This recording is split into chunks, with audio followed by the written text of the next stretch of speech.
Do y'all hear a million voices? They are coming from Stockholm. Tusse has won Melodifestivalen 2021. His song is about persevering, rising above, and he has done that tonight. Are you ready to talk about it?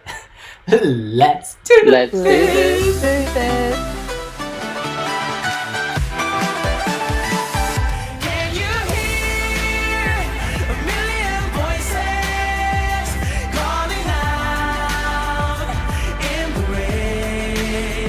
Guys, I interviewed Tusse before the final, and he told me that as a former refugee from Congo-Kinshasa, he understands struggle, being on the outside, moving in. When I heard the song in that context, it really elevated for me, and I was really happy to see him do well tonight. But you know what? Eurovision's about first impressions. Porig, what do you think of the song? I think it's definitely a strong song that has the potential to do well at Eurovision. It's clearly a song that's very popular in Sweden. It's the highest charting of all the songs. It's the best performing on Spotify. It was the clear winner with the televote. For me, it kind of sounds like as if somebody heard The Weeknd and said, do that, but make it more Eurovision-y. And that's, I suppose, kind of on trend, and it fits in then with the more cheesy elements of Melfest, and you mix it all together and you get this nice package. And Tusse definitely is a very charismatic performer. When you watch him on stage, he's very engaging. The song, for some reason, it was obviously very popular in Sweden, but it seemed that there was a little bit of disconnect with international viewers, because when we look at the polls on our websites and the comments on Twitter and everything else, everybody was like, daughter this, the mama's that, Eric Saade that, Clara this, and Tusse was kind of lower down on people's lists. But that's all could change now once he's put in the main competition, because I think the song does stand out when you compare it to some of the other songs selected by other countries. And always after Melfest and other national selections, you kind of need to leave like a 24-hour gap till you've kind of like let your favorites rest in peace, and you can kind of reassess the song on its own merits. But it's definitely a strong song. I won't say it was my favorite, but it was up there in my top 5, so I'm not disappointed that he won. Yeah, same for me. It wasn't my favorite, but it was like in my top 5. The first time I heard it, I wasn't super captivated by it. It did sound a bit sort of like a generic Eurovision song, but it has grown on me, and I think he's brought more context to it with the staging, the live performance. That adds a it gives you more information about the way that he's interpreting it, which makes it a lot more powerful. I think, the fact that with the Swedish televote gave it the absolute top points that it could possibly have got, that's a good sign. And it was also the international jury favourite. And whenever Sweden sends a song to Eurovision that is both a favourite of the jury and the televote, that's a good sign. That's euphoria and heroes territory. I'm not saying it's going to definitely win Eurovision, but it's a good sign for that. I think, like Porig was saying, you do sort of need to just sit with things for a little bit and then come back to it and go, okay, Melfest is over. This is the song that Sweden is sending to Eurovision. So, let me bond with it now in a different way. But yeah, there were a lot of really strong songs in Melfest this year that could have equally been good picks for Eurovision. And this is, it's definitely up there. It's a good choice that Sweden's made. Yeah, I like your point about this winning the televote by a big margin, and also getting 12 points from juries in France, Iceland, Switzerland, the Netherlands, all over the place. It's a really good sign. To Porig's point, you mentioned how on social media people talk about Eric Saade, daughter, the mamas, and they all share the fact they've been in this realm before. They've been at Melfest and or Eurovision, whereas Tusse is kind of the new kid on the block to international people. And I think there's that bias. Who is this new person? It's like, we want our favorites back. So yeah, I think you're right that the dust will settle and people will realize this is a really strong number. The first time I heard it, before knowing the backstory, I thought it was good, but it didn't scream winner to me. I thought that Daughter had a more impressive overall package.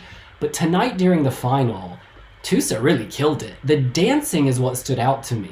he like really gets into it. And in our interview, he tells me he can move. He's like, yeah, I can move. You know, it's all natural. There's no choreo. He just does his thing, and it gives it a sincerity. Whereas some of the other acts, you know, like the daughter act is very calculated, and that's not shade. That is not shade. It's just, it's good TV production, and it's very like angle here, move there, and turn and point. You know, it's planned. Whereas with him, it's free flowing, and I think that spirit, even if you can't identify it, that kind of fed into people's voting. And also, the backstory will be known in Sweden. People in Sweden will know about his personal history, and it's a very moving story. And maybe as foreigners, we obviously don't speak Swedish. Well, Robin does, but we don't speak it well enough, me and Porrig, to pick up on all the news. And so locals who can, they would have eaten it up, and well done. He can sing, by the way.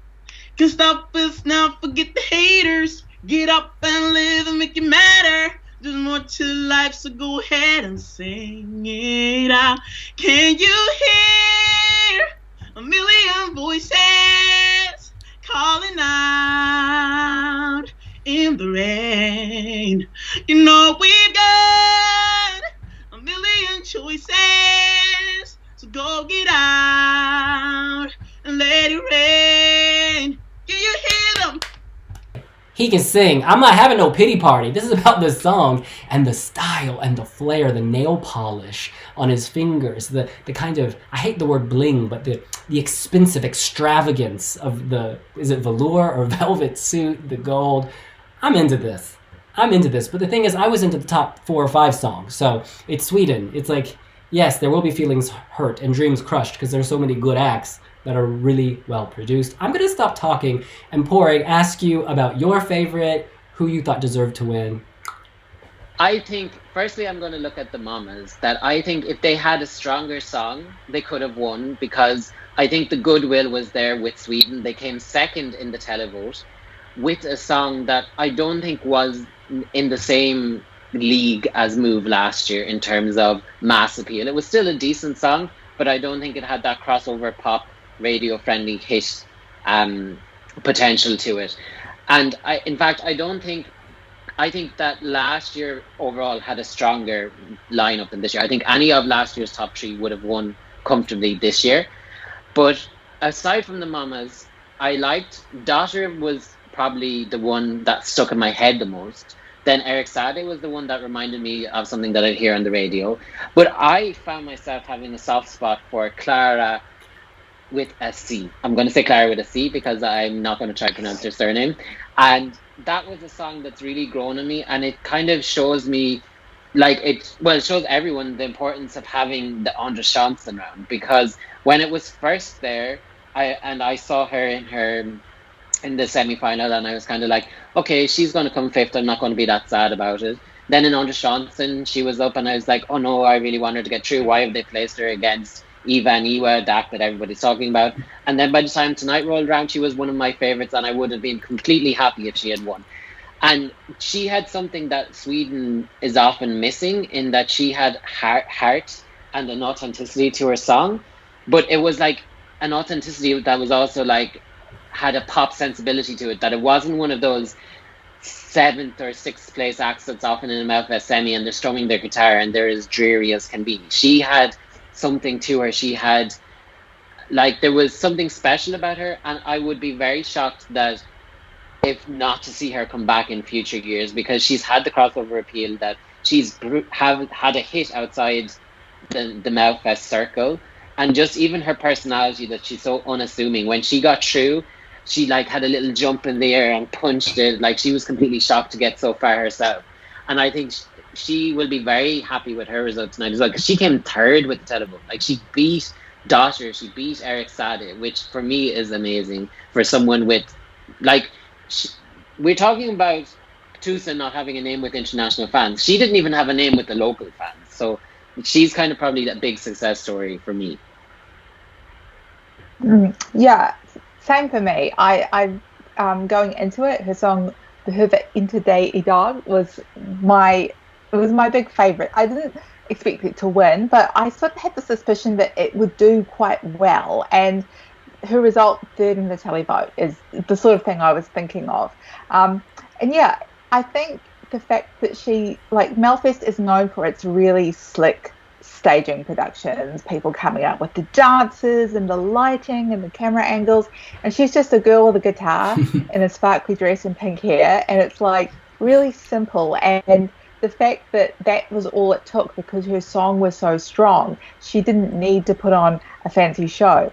And I think that worked really well, and viewers at home were obviously really impressed by it.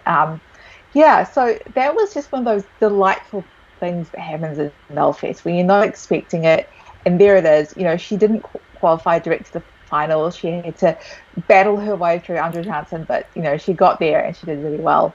I'm also, like, I think Eric Saade got a good result as well. I keep thinking back to his song in 2015, where, again, in that year, people were going, oh, he might win, but he actually didn't do very well. He was sort of, like, I think about 5th or 6th or something. It was not a good result for him that year. But this year, he's brought a really good song. He had good fan support. He put on a really good show.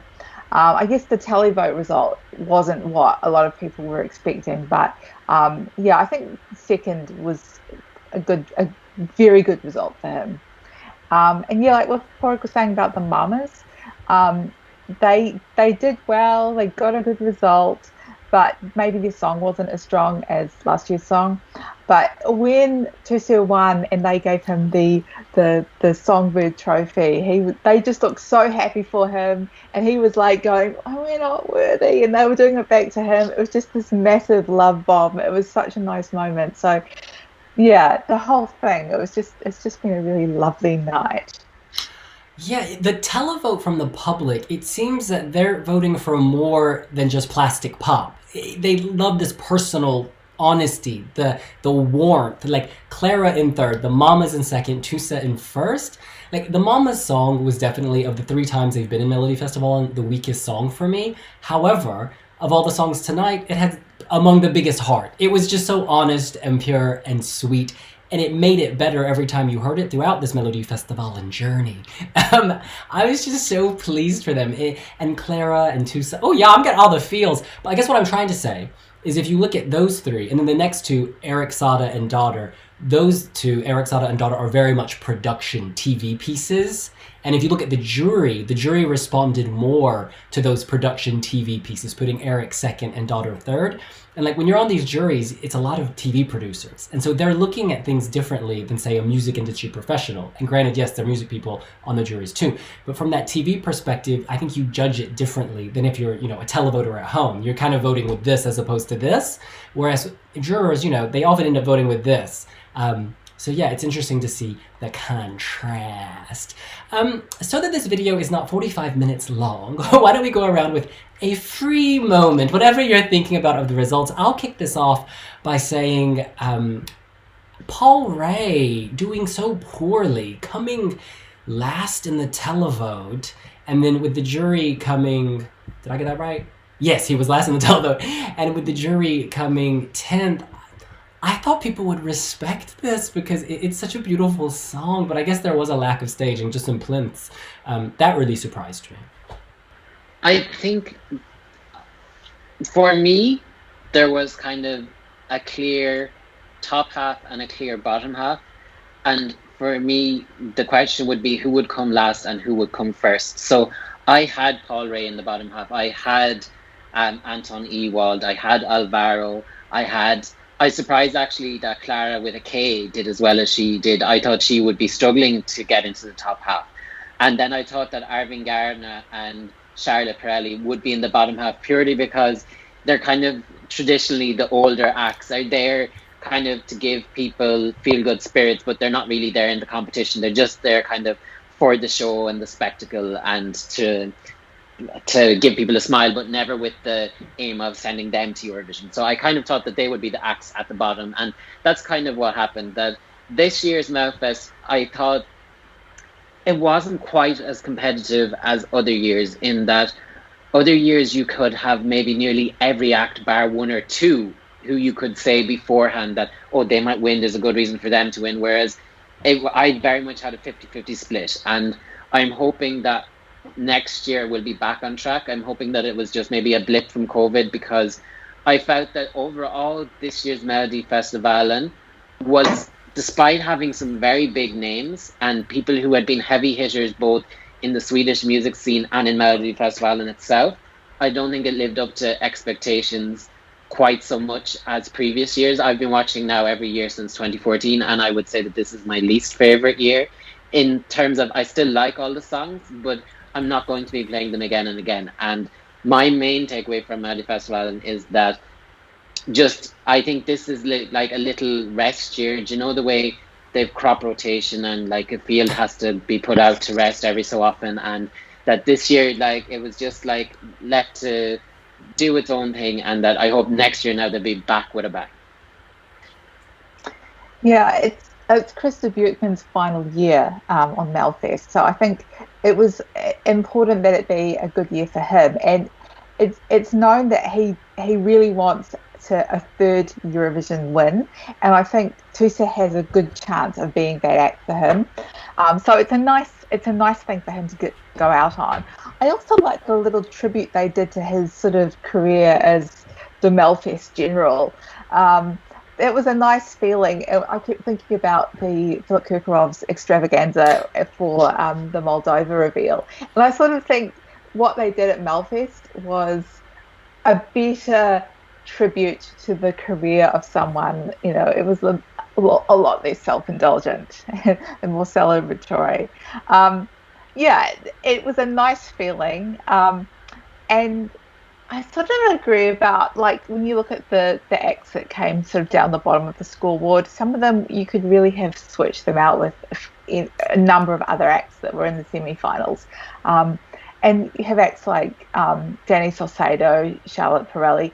You get the feeling that they were there more for just their own sort of promotional, you know, they've got a new album or they just want to put themselves out there, rather than as a sort of serious Eurovision bid. But that's fine, because that's what Melfest is about. It is a celebration of Swedish music. It's not purely a Eurovision national final. It was a good. I liked with Arvingarna's song. There is a line in the chorus of their song that sounds a bit rude to English speakers, and there were a lot of people listening to it going, "Are they actually singing that deliberately tonight?" Because it sounded a bit like it. So I think I'm going to have to go back and listen to that again.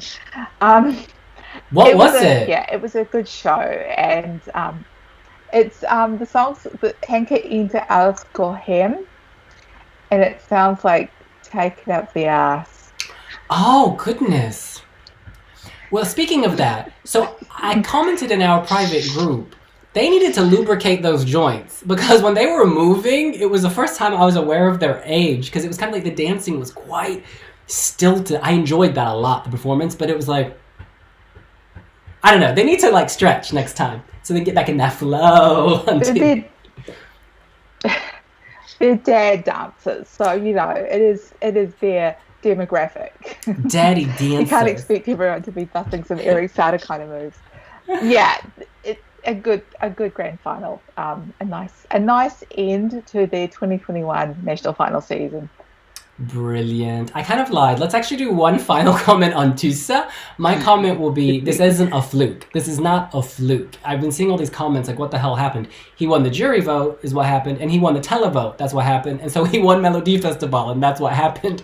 So this is the appeal. And I think the staging is actually really nice. I love the water. It's like digital water. He told me in our interview they wanted to use real water. Sacha Jean-Baptiste was like, we gotta get some water. And then they were like, oh, actually it's too complicated because acts will slip. So who knows, maybe in Rotterdam, maybe they'll have real water. We'll have a Jedward moment, who knows? And I wish him all the best. He is a perfect example of keeping things like authentic, because when you speak to him or like listen to him talk when he's not, you know, competing on stage, he's just so honest and open and fun, and love that, Porrick. I don't have much to add on Tusse, but well done Tusse, but I have one thing to say. poor daughter must be cursed, because you look at the scoreboard and she got 105 points, and who had 106 points? The mamas. And like, just what are the chances that 2 years in a row she would be 1 point behind these ladies? Like, you couldn't write it. If you wrote it in a script for a TV show, people would say it's not believable. And I just wanted to bring up that point, that like, it's just one of those Eurovision curiosities, and like, will they come back a third time some point in the future, and will daughter be dreading coming up against the mamas again? I don't know, but it's just, I find it very amusing that she was just 1 point behind them once again. The Netflix movie Eurovision Song Contest, the story of daughter and the legend of the mamas. Anyway, sorry, Robbie. Yeah, Tusse Voices is a good song for 2021. I think, William, what you were saying earlier, there are, like, at Eurovision, there are a lot of upbeat pop songs this year. So anything that's a bit different to that is really going to stand out. And I think that could really work to his advantage at Eurovision. Like, it seems an obvious qualifier for the grand final, and who knows what it'll do then. But yeah, a good choice from Sweden. Well, that's what we think. What do you think? Are you living for Tusse? Do you love that Sweden has chosen him and Voices for Eurovision 2021? Let us know here on Wee Wee Blogs. Make sure to give us a like and subscribe to the channel. And check us out on Twitter, Instagram, and other social media. And be sure to stay tuned, because the Wee Wee Jury, where we do Skype videos with our teammates all over the world, it is coming to you soon. I'm warming up the shade button right now. Oh my God. And we will see you later. Bye. Bye. Bye.